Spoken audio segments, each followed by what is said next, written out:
The fifth generation Honda CR-V was introduced as a 2017 model, and since that time, the compact SUV segment has gotten more and more competitive. The gas-powered CR-V went from finishing second to finishing fourth to finishing dead last in our compact SUV comparison tests, and in a head-to-head against the Toyota RAV4 hybrid, the CR-V hybrid came in second. For 2023, Honda has redesigned the CR-V, and I'm here in Santa Barbara, California, driving the CR-V hybrid and getting a little bit of time behind the wheel of the CR-V Turbo to see if the sixth generation CR-V can keep up with the competition. Let's check it out. Now, we've already broken down the styling changes for the CR-V inside and out in a lot more detail in our up close video, but this is my first chance to see it up close, and so far I really like what I see. I really enjoy the civicification of the front styling here. This is a sport touring model, and the hybrid models are the sport and sport touring. They get gloss black exterior accents, while the EX and EXL are the gas-powered versions. Those get more chrome accents. This new Canyon River blue paint color does a nice job of blending in with the black plastic cladding that gives the CR-V a bit more of a rugged look. Now, along the side, it's a bit of a generic profile. It's very distinctively Honda up front and in back, but along the side, it could be any number of compact SUVs. One other styling element I really enjoy along the back is the continuation of the use of the upright D-pillar taillights. That's been in use on the CR-V since it first debuted in the 90s. Now, again, we've already covered these changes to the new CR-V in more detail elsewhere, so I'll spare you that. But I do really like how much this looks like the Civic. You get this tasteful mesh panel here. It hides some of the air vents. You get a nice, easy-to-use 9-inch touchscreen with wireless Apple CarPlay and Android Auto. And Honda says that any vehicle that has wireless CarPlay and Android Auto will also have wireless charging, which isn't always true depending on the manufacturer. If you don't want to use wireless charging, there is both a USB-A and a USB-C port here. But overall, what I like about this is how simple and straightforward the cabin is. We're done with the weird push button, pull button gear selector in favor of a more traditional lever. We're done with the convenient but kind of funky center console. In place is just a normal, deep center console. And you get some nice materials here. It's not necessarily class leading, but they're pretty nice.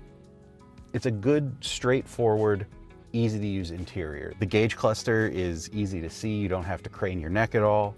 The digital portion, it's about 7 inches of digital screen, is configurable and easy to use. And again, very straightforward.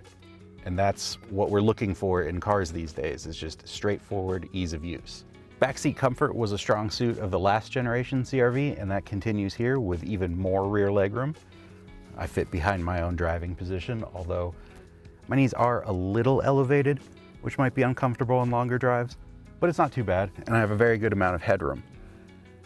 Also, Honda has added 8 positions of recline for the back seat, up from 2 in the last generation, so you get even more comfort options.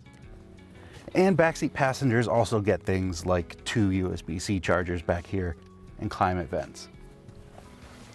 One annoyance though is this middle seatbelt, which extends from the ceiling down here for middle passengers. It's not the best setup. It blocks rear visibility when you're driving. I wish Honda had changed it, but they didn't.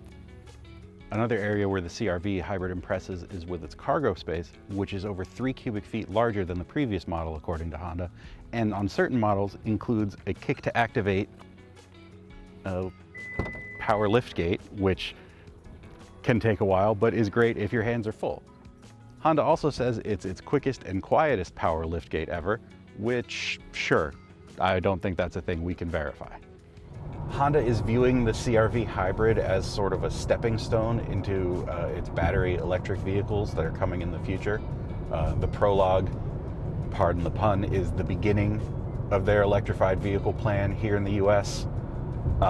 It's an SUV they co-developed with GM, but there will be others in the future, and this is sort of the in-between step for people who aren't necessarily quite ready to adopt a fully electric vehicle as their primary vehicle or even as a secondary vehicle. And as such, With that stepping stone comes the B mode, which turns on the most powerful regenerative braking force. It's not quite one pedal driving, it won't work down to a full stop, but it does add more regenerative braking as you let off the accelerator pedal, which should help drivers get used to that sort of feeling as they move towards an electric vehicle, as most manufacturers move towards fully electrifying their entire lineup. Not a huge fan of using B mode or other similar modes in other vehicles on these sorts of twisty, turny canyon roads. It just changes the way the car decelerates as you let off the accelerator pedal, and it can sort of throw off the balance of the vehicle as you're trying to navigate these canyon roads. But in normal driving, it's great to have that extra regenerative force, help you save fuel, help you save brakes too, because it's doing that without you having to use the physical brakes.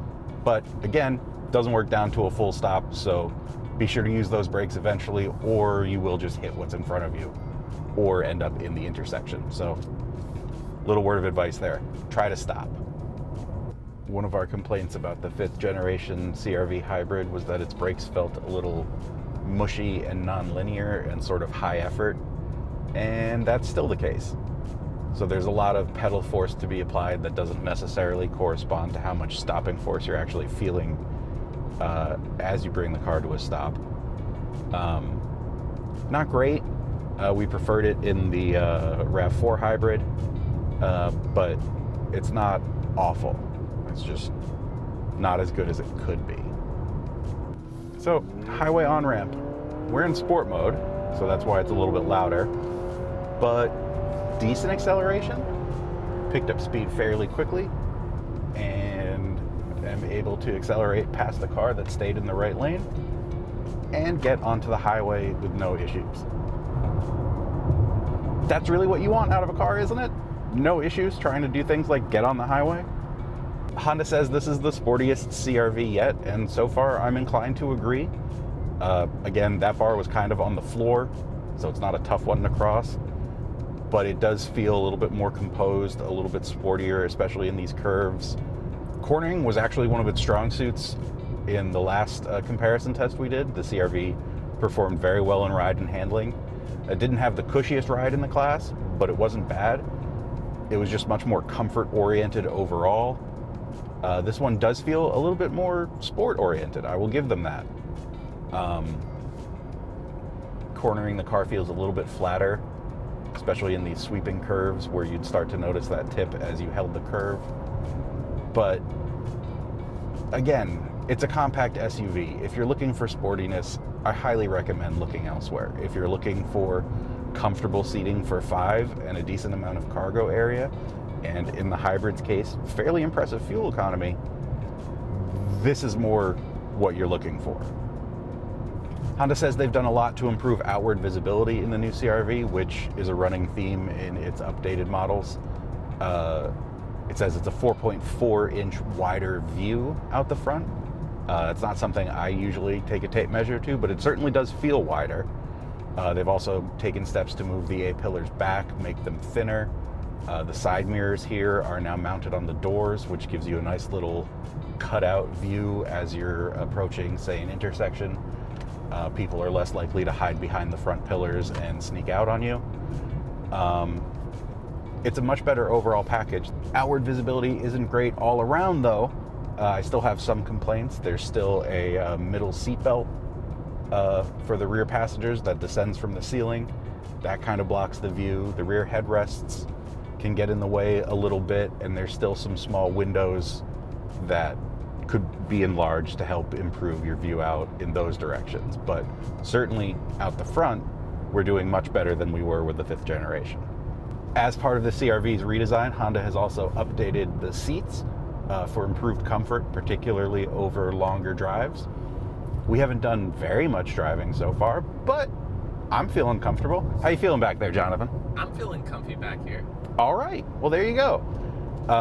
As with all seats, give them a try. Go on a test drive, see how they feel to you. But these aren't bad. They weren't bad before either, so you can't have too much of a good thing, I guess. But they are comfortable. I have to say, I was expecting a bit more impact harshness with the retuned suspension and updates to the CR-V. And so far I've been pleasantly surprised. It does feel a little bit sportier, but there wasn't as much of a trade-off in ride quality as I thought there might be. You can still feel the bumps, especially with the 19-inch wheels on this version, but not terrible and still doing a good job of isolating you from them. So kudos to Honda for adding without totally subtracting. It's a good, comfortable vehicle that doesn't do a lot of things stupidly, and more, that's the highest praise you can give a car. I did briefly get a chance to get behind the wheel of the gas-powered CR-V, and it felt a lot pokier than the hybrid. The engine and transmission made a lot of noise, especially under hard acceleration, and there was some nasty wind noise outside the cabin as well. One positive thing I will say, though, is that its brakes felt a lot smoother and more linear and much more direct, probably because it lacks the regeneration feature of the hybrid. But I think Honda is right. If you want a sporty CR-V, you should look towards the hybrid versions. Honda says the 2023 CR-V is its best yet, and I'm inclined to agree. The new CR-V does very few things poorly and a lot of things very, very well. We can quibble about sportiness, but I think the new CR-V is a massive improvement, and I'm really looking forward to how it does in our next comparison test. For more on the new CR-V, be sure to check out Cars.com.